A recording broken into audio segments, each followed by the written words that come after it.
Bismillahirrahmanirrahim. Perjalanan manusia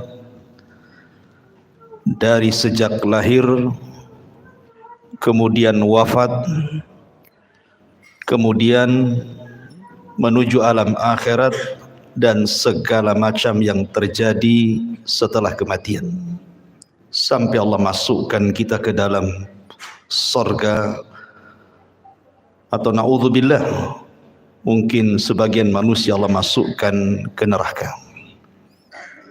Ini yang kita akan bahas. Memang pembahasannya panjang, jadi saya mohon minta kesabaran jamaah sekalian, karena saya akan berusaha menyingkat tetapi tidak menghilangkan yang penting-penting dari segi akidah yang wajib diimani oleh seorang mukmin.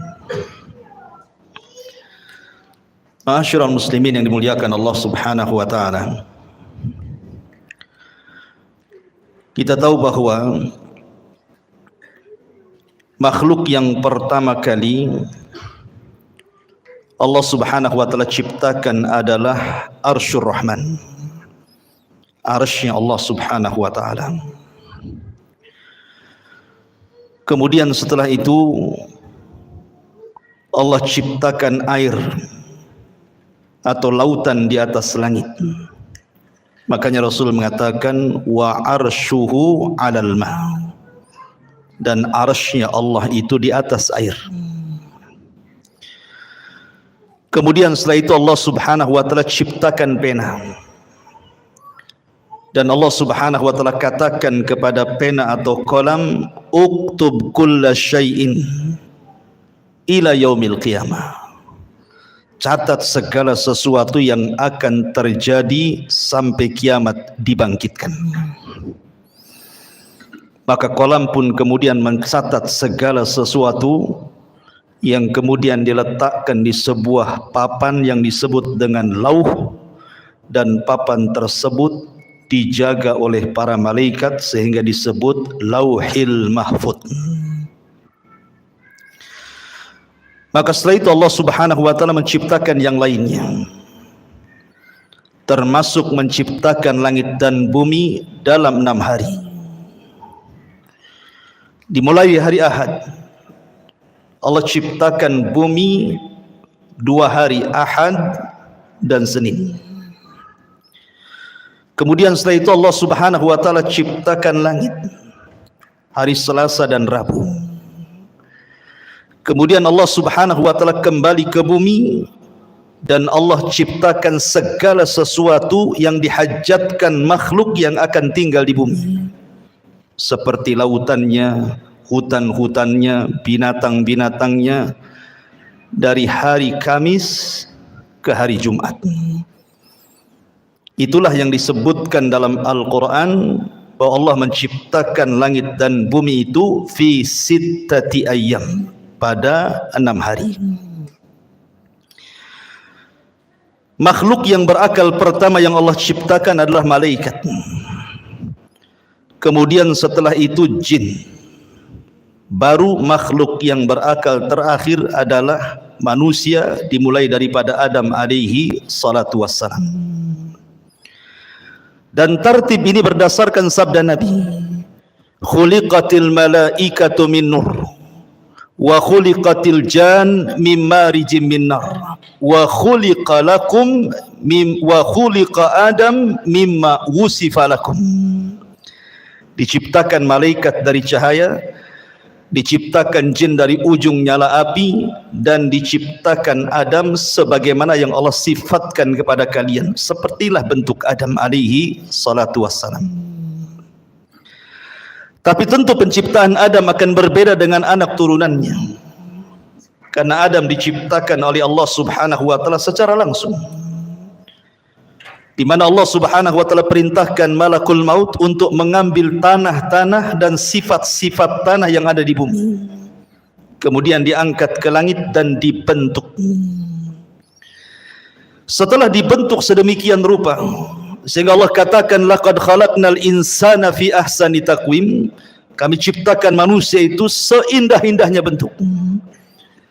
Maka Allah subhanahu wa ta'ala tiupkan ruh, dan Allah perintahkan malaikat untuk sujud kepada Adam. Wa idh qala rabbuka lil malaikati isjudu li Adam fasajadu illa iblis. Dan ketika Allah perintahkan kepada para malaikat sujudlah kepada Adam, semua malaikat sujud kecuali iblis. Iblis tidak mau sujud. Dari sinilah penciptaan Adam sejak saat itu memiliki musuh yang disebut dengan iblis. Sebagian ulama mengatakan iblis ini dari kalangan malaikat yang maksiat. Tapi pendapat yang kuat, iblis ini dari kalangan jin, sebagaimana Allah katakan kana minal jin fa fasaqa an amri rabbi. Iblis itu bagian dari jin yang bermaksiat kepada perintah Allah subhanahu wa ta'ala. Kemudian Adam alaihi salatu wassalam Allah masukkan ke dalam sorga. Sorga itu sesuatu yang nikmat di dalamnya. Ada kebun-kebunnya, ada tanam-tanamannya, ada rumah-rumah yang indah, istana-istana yang megah, sungai-sungai yang luar biasa. Namun karena Adam hidup sendirian, Adam ketakutan di sorga. Sehingga Allah subhanahu wa ta'ala kehendaki untuk menciptakan satu makhluk yang akan menemani Adam di sorga. Tidurlah Adam. Tiba-tiba Allah ambil tulang rusuk yang paling atas, yang dekat jantung, yang paling bengkok sebelah atas. Kemudian diciptakan Hawa dari tulang itu. Makanya Rasul mengatakan khuliqatil mar'atu min dila'in. Manusia, wanita itu diciptakan dari tulang rusuk yang paling atas, yang paling bengkok, yang dekat dengan jantung. Tiba-tiba Adam bangun, rupanya di sampingnya ada Hawa. Adam kaget dan mengatakan, man anti, siapa anda? Maka wanita ini mengatakan, ana Hawa. Hawa itu oksigen artinya. Kenapa disebut Hawa? Karena dicipta dari benda yang hidup. Adam itu makhluk yang hidup. Hawa tercipta dari Adam, maka disebut Hawa. Kemudian Adam mengatakan, untuk apa engkau ciptakan? Untuk apa Allah ciptakan dirimu? Hawa mengatakan, untuk menjadikan ketenangan bagimu.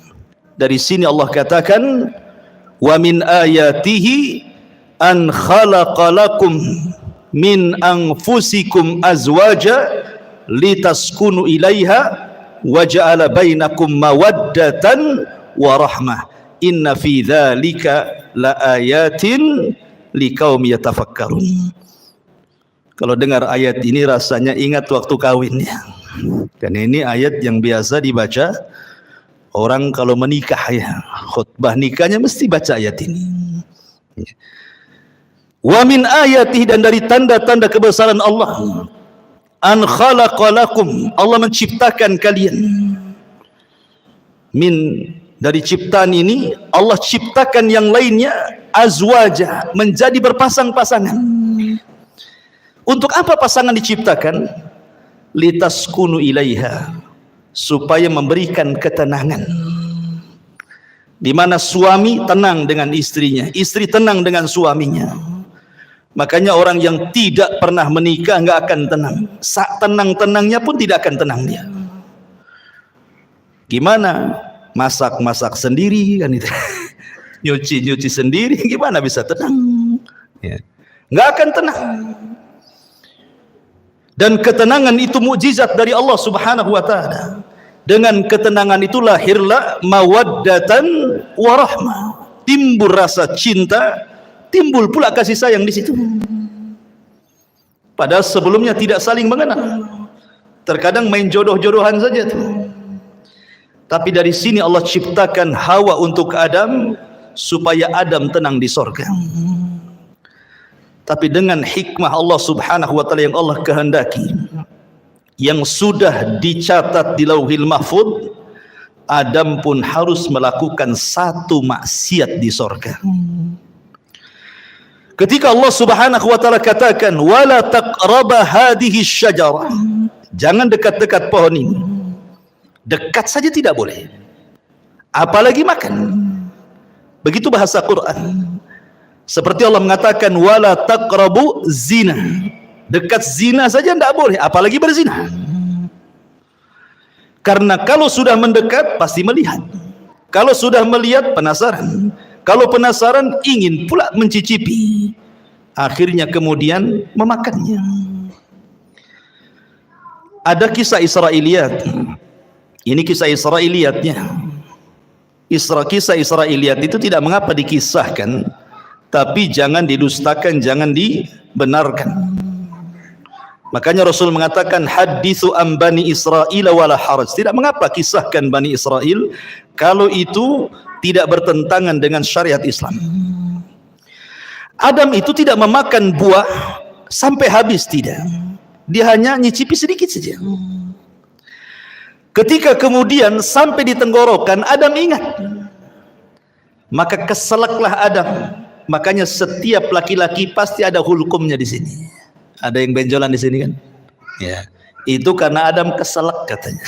Keselak buah itu di sini, buah khuldi. Adapun Hawa habis pula dia. Wah, beda pula laki-laki dengan perempuan. Biasanya perempuan agak rakus ya. Habis dia. Dengan sebab itulah maka Allah Subhanahu wa taala uji Hawa dengan keluar darah haid. Dari situlah maka keturunannya para wanita pasti setiap bulan akan keluar darah haid. Ini kisah Israiliyat. Maka kemudian Allah Subhanahu wa taala murka. Kemudian Allah Subhanahu wa taala usir Adam, Hawa dan iblis. Dan Allah katakan qulna bitu minha jami'ah. Keluar kalian semua dari surga. Hei Adam, hei Hawa, hei iblis, keluar. Fa imma ya'tiyannakum minni hudan fala khaufun alaihim walahum yahzanun. Kelak setelah kalian bertiga di bumi, kami akan turunkan petunjukku. Maka siapa yang mengikuti petunjukku tidak akan merasa takut dan tidak akan bersedih hati. Dalam ayat yang lain, fala yadhillu wala yashqa. Tidak akan tersesat dan tidak mungkin celaka. Dengan takdir Allah, iblis diturunkan di lautan, Adam diturunkan di Sri Lanka, dan Hawa diturunkan di Jeddah. Maka iblis membuat istananya di atas air. Kemudian Adam harus berjalan entah berantah ke mana. Begitu juga Hawa, tidak dijelaskan waktunya. Tiba-tiba kemudian keduanya berjumpa di Muzdalifah. Kemudian keduanya pun akhirnya sampai di Arafah. Disebut Arafah karena Adam mengetahui Hawa dan Hawa pun mengenali Adam, maka disebut Arafah. Arafah itu artinya mengetahui. Maka dari situlah Allah ajarkan satu kalimat. Kalimat yang siapapun membacanya gugur semua dosanya. Apa kalimatnya? Rabbana zalamna anfusana wa illam taghfir lana wa tarhamna lanakunanna minal khasirin. Inilah kalimat yang pertama diucap di kolong langit. Adam dan Hawa diajarkan kalimat ini. Fatalaqqa Adam mir rabbihi kalimat. Rabbana zalamna anfusana ya Rabb. Kami telah mendolimi diri-diri kami. Kalau engkau tidak merahmati dan tidak mengampuni dosa kami, tentu kami termasuk orang-orang yang merugi. Maka Adam dan Hawa pun Allah ampuni dosa-dosanya. Kemudian keduanya diizinkan untuk masuk ke haram. Maka Adam pun menetap di tempat yang di situ dibangun Ka'bah hari ini. Itulah tempat pertama di bumi Allah diibadahi oleh manusia. Disitulah Adam beribadah bersama Hawa. Kemudian Allah Subhanahu wa taala takdirkan Adam berhubungan dengan Hawa.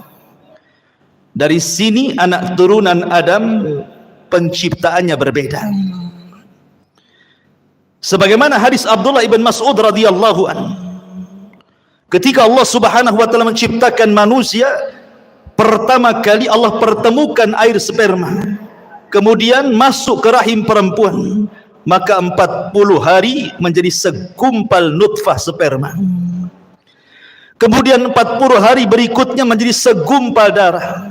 Kemudian 4 hari berikutnya menjadi segumpal daging. Kemudian terangkailah badan manusia. Artinya kalau sudah 4 bulan sudah berbentuk tuh.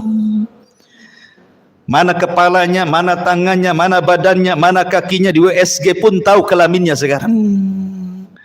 Disitulah Allah tiupkan ruh lewat para malaikat, dan Allah perintahkan malaikat itu tiupkan ruh kepada janin itu.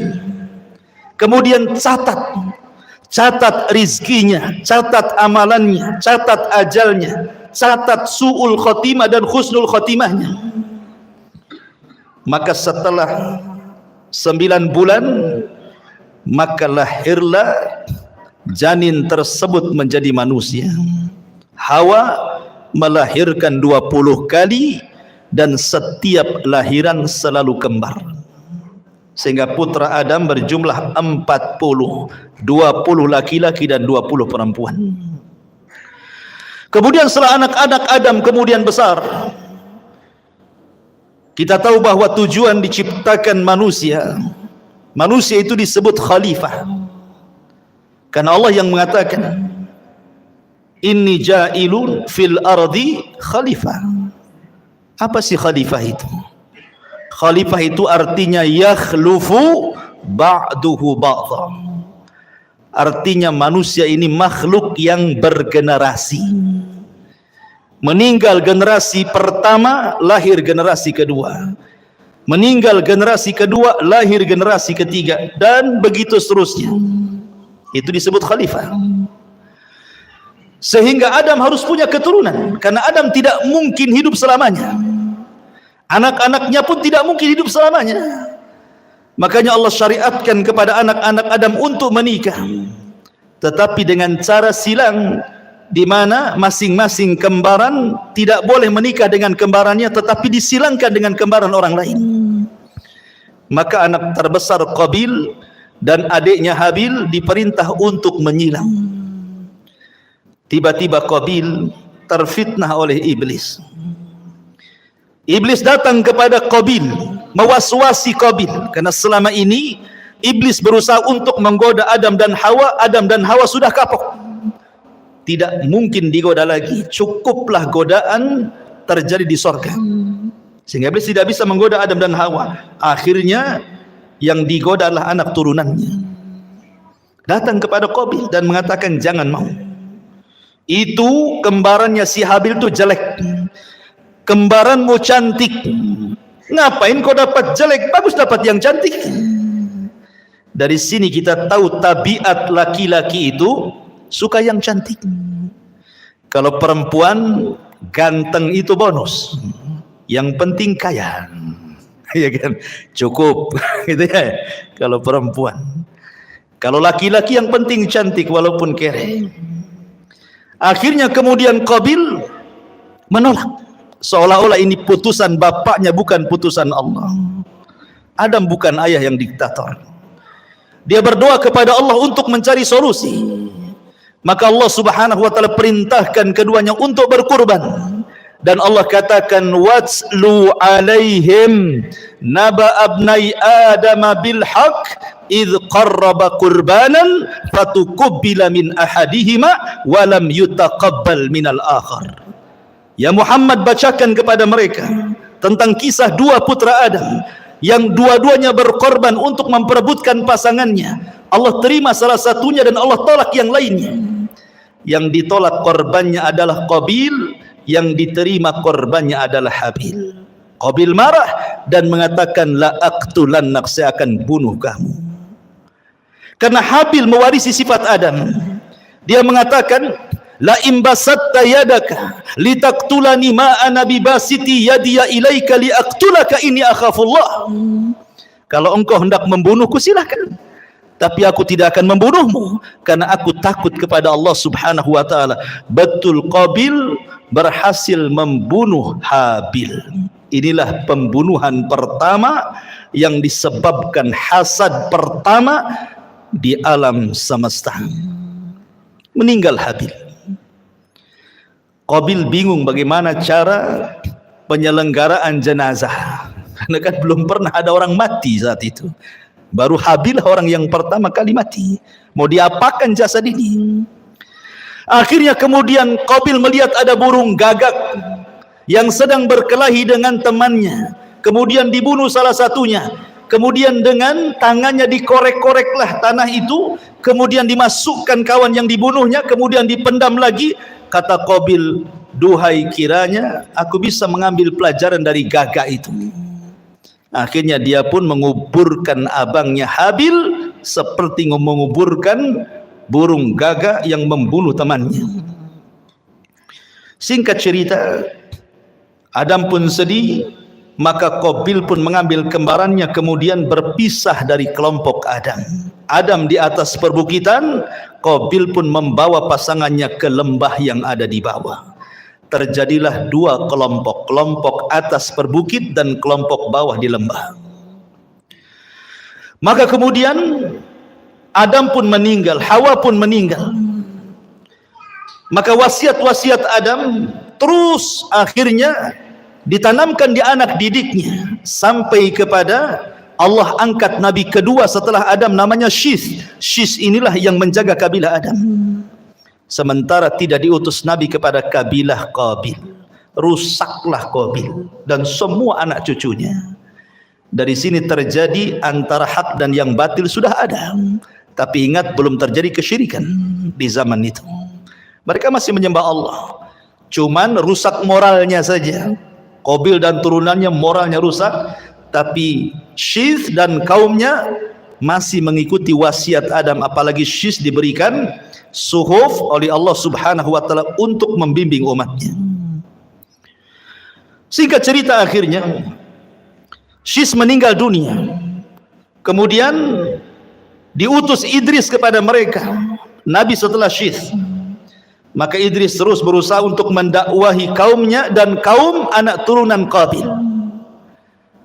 Sampai akhirnya era Nuh alaihi salatu wassalam. Kemudian terjadi bandang banjir yang luar biasa, adab sebagai kaum Nuh. Akhirnya tidak ada yang hidup kecuali perahu Nabi Nuh. Lah Nuh itu punya 3 putra. Namanya Syam, Ham dan Yafis.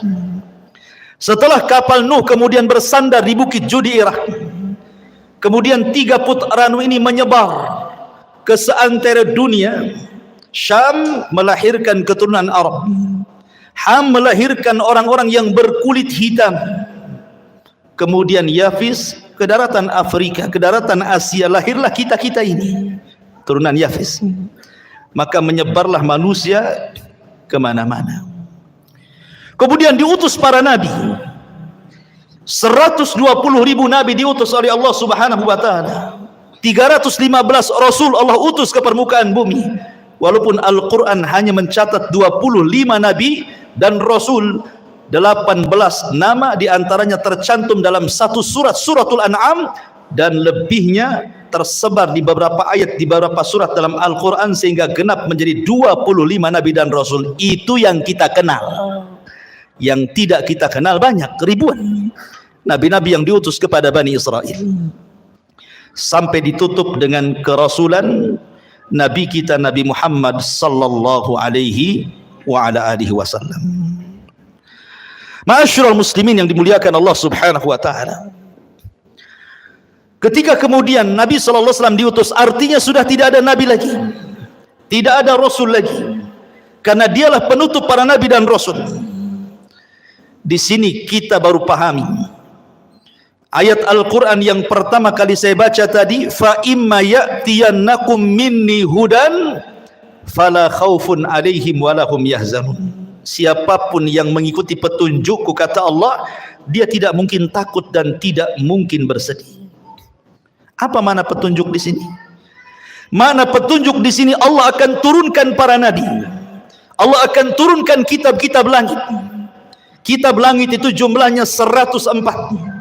Yang 4 ma'ruf di sana ada Taurat, ada Zabur, ada Injil, ada Quran, dan yang 100 tidak ma'ruf Allah hanya menyebut dengan kalimat suhuf, sehingga Allah mengatakan di dalam suratul A'la, inna hadza la fi suhufil ula suhufi Ibrahim wa Musa.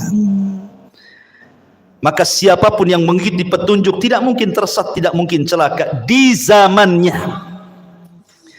Ketika Allah turunkan kitab Taurat, kemudian diberikan kepada Musa, itulah petunjuk Allah. Maka di zaman itu siapa yang mengikuti Musa dan Taurat tidak mungkin sesat, tidak mungkin celaka.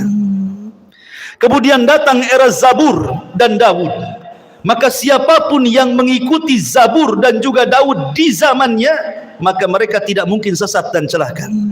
Kemudian datang era Injil dan Isa. Maka siapapun yang mengikuti Injil dan Isa di zamannya tidak mungkin sesat dan celaka. Kemudian yang terakhir Allah turunkan Al-Quran, dan Allah utus Nabi kita Muhammad sallallahu alaihi wasallam. Maka siapapun yang mengikuti Nabi sallallahu alaihi wasallam dan Al-Quran, fala yadhillu wala yasqa, tidak mungkin sesat dan celaka. Tetapi setiap para nabi diutus kepada kaumnya, hanya nabi kita diutus kepada seluruh manusia, jinnya dan manusianya. Wa ma khalaqtul jinna wal insa illa liya'budun. Ma'asyiral muslimin yang dimuliakan Allah Subhanahu wa taala, kondisi manusia. Allah Subhanahu wa taala berfirman dalam Al-Qur'an, inna sya'yakum lasyatta. Inna sa'yakum lasyatta. Fa amma man a'ta wattaqa wa saddaqa bil husna fasanuyassiruhu lil yusra wa amma man bakhila wastagna wa kadzdzaba bil husna fasanuyassiruhu lil usra. Kehidupan manusia akan berbeda-beda karena Allah mengatakan inna sa'yakum lasyatta. Usaha kalian itu berbeda-beda. Ada yang dalam hidupnya manusia ini betul-betul di atas ketaatan, tidak pernah maksiat kepada Allah. Dia melaksanakan perintah Allah dan menjauhi larangan. Dia berusaha untuk menghalalkan yang Allah halalkan dan menjauhi yang diharamkan Allah. Maka orang-orang yang seperti ini hidup sesuai dengan asal penciptaan manusia. Wa ma khalaqtul jinna wal insa illa liya'budun. Tetapi ada manusia itu yang cenderung kufur. Mereka tidak melaksanakan perintah, cenderung melanggar larangan, menghalalkan yang diharamkan, mengharamkan yang dihalalkan. Maka mereka orang-orang yang celaka. Begitulah manusia. Ada yang mukmin, ada yang kafir, ada yang fasik, ada yang taat, ada yang musyrik, ada yang bertauhid, ada yang beribadah, ada yang bermaksiat. Begitulah macam-macam manusia. Allah katakan, ya ayyuhal insan innaka kadihun ila rabbika kadhan famulaki. Wahai manusia, engkau akan bekerja dengan lelah dan letih. Untuk apa? Ila rabbik, menuju Tuhanmu, kadhan, dengan keletihan, famulaki, dan engkau akan berjumpa dengan Allah Subhanahu wa taala. Artinya bahwa manusia dengan berbagai macam daerahnya, negaranya, bentuknya, wataknya, tujuannya satu. Kita ini sedang berjalan menuju Allah Subhanahu wa taala. Mau tidak mau kita akan berjumpa dengan Allah.